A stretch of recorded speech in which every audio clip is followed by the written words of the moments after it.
You have to fight together. This is your battle. Stay together.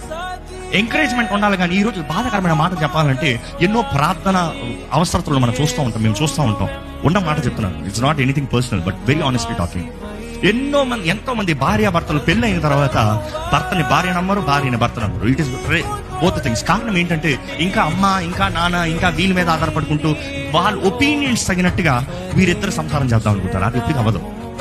వీరిద్దరు కలిసిన తర్వాత వీరిద్దరు ఏక శరీరులై ఉన్నారంట. ఏక శరీరమైన తర్వాత మూడో వ్యక్తితో చెప్పాలని శరీరంలో ఏం చేయాలని? It is you have to be aware, you have to be discerning. పురుషుడు భర్త శిరస్సు, which means brain. You decide, you organise. భార్య లోబడి దాని తగినట్టుగా వెళ్ళాలి. ఇద్దరు గౌరవంతో, ప్రేమతో, ఐక్యతతో ఉండాలి. ఈ మూడో మనుషులు అసలు ఇంట్లో ఉండరు, ఇంట్లో చూడరు, ఇంట్లో ఏం జరుగుతుందో తెలియదు, పరిస్థితులు తెలియవు, పరిస్థితుల పోరాటాలు తెలియవు. ఏం తెలియని వారు ఎక్కడో కూర్చుని ఏదో ఫోన్లో ఒక మాట అంటారు, ఇక్కడ గొడవలు స్టార్ట్ అయిపోతాయి. Be careful. Be a people who will make it, not break it. సమాధాన కర్తలుగా ఉండాలి. కుటుంబంలో ఐక్యత కలిగించే వారు ఉండాలి. మనం మాట్లాడే మాటలు కొన్నిసార్లు సత్యమే ఉంటాయి, గమనించండి జాగ్రత్తగా.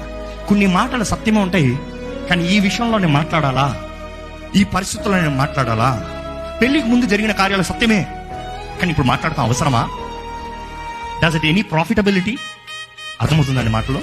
ఎప్పుడు ఏది మాట్లాడాలో అప్పుడు మాట్లాడాలి. ఎండ్ రిజల్ట్ సమాధానం ఉంటుందా, మేలు జరుగుతుందా, దీన్ని బట్టి వీరు ఆశీర్వదించబడతారా?